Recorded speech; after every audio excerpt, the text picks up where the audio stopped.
হরে কৃষ্ণ। কৃষ্ণনগর ঘূর্ণি গাঙ্গুলিপাড়ায় অবস্থিত শ্রীগোপাল মন্দিরে আজ আমরা শ্রীমদ্ ভাগবত গীতা গ্রন্থ আস্বাদন করছি। আমরা আস্বাদন করছি শ্রীমদ্ ভাগবত গীতা গ্রন্থের তৃতীয় অধ্যায় কর্মযোগ, শ্লোক সংখ্যা 28। ওম অখণ্ডমণ্ডলাকারং ব্যাপ্তং যেন চরাচরম তৎপদং দর্শিতং যেন তস্मै শ্রী গুরুবে নমঃ। ওম নমো ব্রহ্মণ্য দেবায় গো ব্রাহ্মণ হিতায় চ জগদ্ধিতায় কৃষ্ণায় গোবিন্দায় নমো নমঃ। ওম নারায়ণং নমস্কৃত্যং নরং চৈব নরোত্তমং দেবীং সরস্বতীং ব্যাসং ততো জয়মুদীরয়েৎ। মূকং করোতি বাচালং পঙ্গুং লঙ্ঘয়তে গিরিম যৎকৃপাতমহং বন্দে পরমানন্দমাধবম। ওম সর্বমঙ্গলমঙ্গলে শিবে সর্বার্থ সাধিকে শরণ্যে ত্র্যম্বকে গৌরী নারায়ণী নমস্তুতে। হরি ওম তৎসৎ।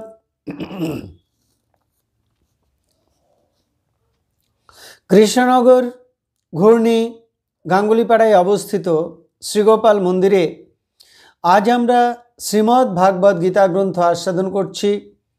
আমরা আস্বাদন করছি শ্রীমদ্ ভাগবত গীতার তৃতীয় অধ্যায় কর্মযোগ, শ্লোক সংখ্যা 28। তত্ত্ববিৎ তু মহাবাহো গুণ কর্ম বিভাগয় গুণাগুণেষু বর্তন্ত ইতি মত্তা ন সজ্জতে। এখন আমরা এই শ্লোকটির অন্তর্গত শব্দগুলির অর্থ জেনে নেব। তু কিন্তু, মহাবাহ হে মহাবাহ, হে মহাবীর, গুণকর্ম বিভাগয় গুণ ও কর্মের বিভাগের, তত্ত্ববিৎ তত্ত্বজ্ঞ, গুণাহা গুণসমূহ এবং তাদের পরিণাম, স্বরূপ ইন্দ্রিয়াদি, গুণেষু গুণ বিষয়ে বা রূপ রস ইত্যাদি ইন্দ্রিয় বিষয়ে, বর্তন্তে প্রবৃত্ত আছে, ইতিমত্তা এটা জেনে, ন সজ্জতে আসক্ত হন না বা অভিমান করেন না। তাহলে এই শ্লোকটির বঙ্গানুবাদ কি দাঁড়ালো? কিন্তু হে মহাবাহ, যে ব্যক্তি গুণ ও কর্মের বিভাগ বিষয়ে যথার্থ তত্ত্বজ্ঞানী, তিনি ইন্দ্রিয়গণ ইন্দ্রিয়ের বিষয়ে বা গুণগুলি গুণ বিষয়ে প্রবৃত্ত আছে এইটা জেনে কর্মে আসক্ত হন না বা কর্তৃত্ব অভিমান করেন না।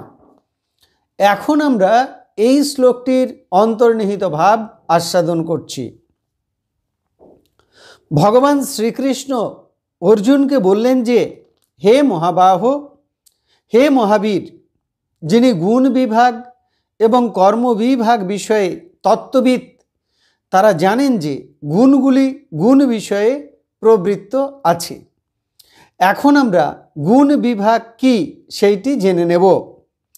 তিনটি গুণ, সত্ত্ব, রজ এবং তমগুণ। সত্য কথা বলা, সৎ পথে চলা, সৎ কাজ করা, ভগবানকে বিশ্বাস করা, ভগবানের নাম জপ করা, নিষ্কাম কর্ম করা ইত্যাদি, এগুলি হলো সত্ত্বগুণের কাজ। রজগুণ হলো দম্ভ, দর্প, অভিমান, অহংকার, কর্মপ্রবৃত্তি, ফলাকাঙ্ক্ষা। তমগুণের কাজ হলো হিংসা, নিন্দা, কলহ, নিদ্রা, তন্দ্রা, আলস্য, মিথ্যা কথা বলা, সত্যকে সত্য বলে বুঝতে না পারা ইত্যাদি। এই গুণগুলি পরস্পরের উপরে প্রভাব বিস্তার করে। যখন কোনো মানুষের মধ্যে সত্ত্বগুণ প্রবল হয়ে ওঠে, রজ এবং তমগুণ দমিত হয়, তখন তাকে বলে সাত্ত্বিক মানুষ। যখন কোনো মানুষের মধ্যে রজগুণ প্রবল হয়ে ওঠে এবং সত্ত্ব ও তমগুণ হ্রাস পায়, তখন তাকে বলে রাজসিক মানুষ। যখন কোনো মানুষের মধ্যে তমগুণ প্রবল হয়ে ওঠে আর সত্ত্ব এবং রজগুণ হ্রাস পায়, তখন তাকে বলে তামসিক মানুষ। যখন মানুষ সত্ত্ব, রজ, তম তিনটি গুণ অতিক্রম করে যায়, তখন তাকে বলে গুণাতীত মানুষ। শ্রী শ্রী রামকৃষ্ণ পরমহংসদেব বলেছেন যে প্রথমে রজগুণ দ্বারা তমগুণকে দূর করতে হবে, অর্থাৎ কর্ম প্রবৃত্তি দ্বারা নিদ্রা, তন্দ্রা, আলস্য দূর করতে হবে। তারপর সত্ত্বগুণ দ্বারা রজগুণকে দূর করতে হবে, দম্ভ, দর্প, অভিমান এগুলো ত্যাগ করতে হবে।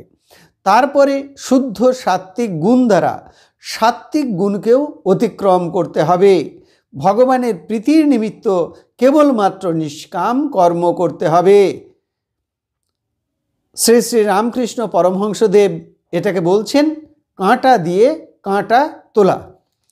শুদ্ধ আত্মা ত্রিগুণ দ্বারা আবদ্ধ হয়ে আছে দেহে। এই ত্রিগুণের বন্ধন থেকে সাধন, ভজন, তপস্যা দ্বারা নিজেকে মুক্ত করতে হবে। আত্মাকে মুক্ত করতে হবে, পরমাত্মাকে জানতে হবে। এই হলো গুণবিভাগ। মূল প্রকৃতি তিনও গুণময়। মূল প্রকৃতি তিনটি গুণময়। এই মূল প্রকৃতি থেকে মহৎ তত্ত্ব বা বুদ্ধি তত্ত্ব সৃষ্টি হয়েছে। এই বুদ্ধি তত্ত্ব থেকে অহংকার তত্ত্ব সৃষ্টি হয়েছে। এই অহংকার তত্ত্বের সাত্ত্বিক গুণের প্রাধান্যে পঞ্চ জ্ঞানেন্দ্রিয়, পঞ্চ কর্মেন্দ্রিয় এবং মন সৃষ্টি হয়েছে। আর অহংকার তত্ত্বের তামসিক গুণের প্রাধান্যে রূপ, রস, শব্দ, গন্ধ, স্পর্শ এই পঞ্চ তন্মাত্র এবং পঞ্চ মহাভূত অর্থাৎ ক্ষিতি, অপ, তেজ, মরুদ, বোম সৃষ্টি হয়েছে। আমাদের সত্ত্বগুণ প্রধান জ্ঞান ইন্দ্রিয়গুলি অর্থাৎ চক্ষু, কর্ণ, নাসিকা, জিহ্বা, ত্বক এই পঞ্চ জ্ঞানেন্দ্রিয় কর্মেন্দ্রিয়গুলির সহায়তায় রূপ, রস, শব্দ, গন্ধ, স্পর্শ ভোগ করে। গুণ বলতে ত্রিগুণ এবং ত্রিগুণ থেকে সৃষ্ট ইন্দ্রিয়গুলি এবং ইন্দ্রিয়ের ভোগের বিষয়গুলিকেও বোঝায়। অর্থাৎ আমরা দেখতে পাচ্ছি গুণগুলির উপরে ক্রিয়াশীল হচ্ছে বা ইন্দ্রিয়গুলি ইন্দ্রিয়ের বিষয়ে প্রবৃত্ত আছে। শুদ্ধ আত্মা ত্রিগুণাতীত। তিনি সকল প্রকার জড়জাগতিক সংস্রব থেকে মুক্ত। কিন্তু এই আত্মা তিন গুণের সংস্রবে থাকার জন্য ভ্রমবশত মনে করেন যে আমি কাজগুলি করছি।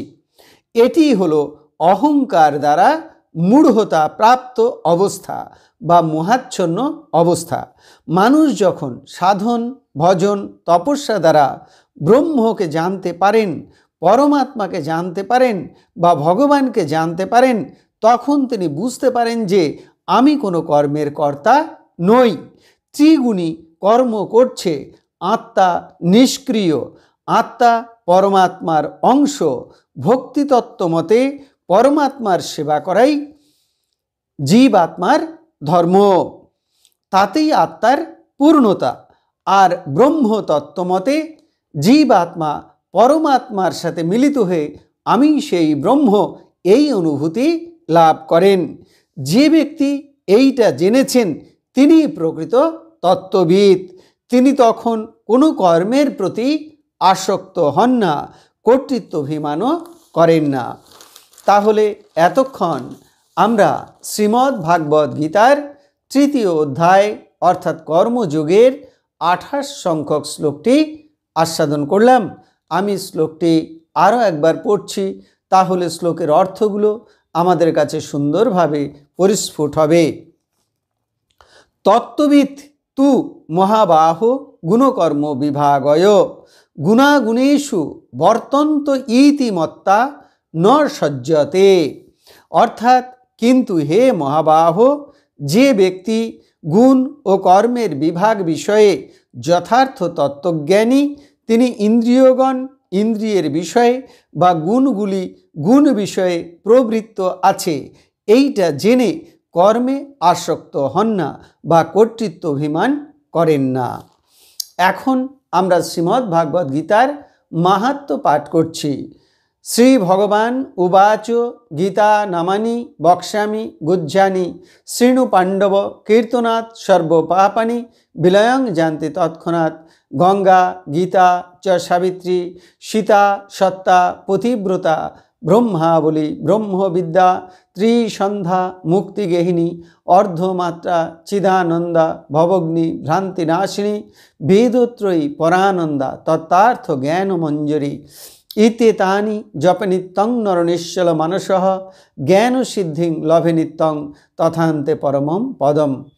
এখন আমরা ভগবান শ্রীকৃষ্ণের চরণে প্রার্থনা জানাবো।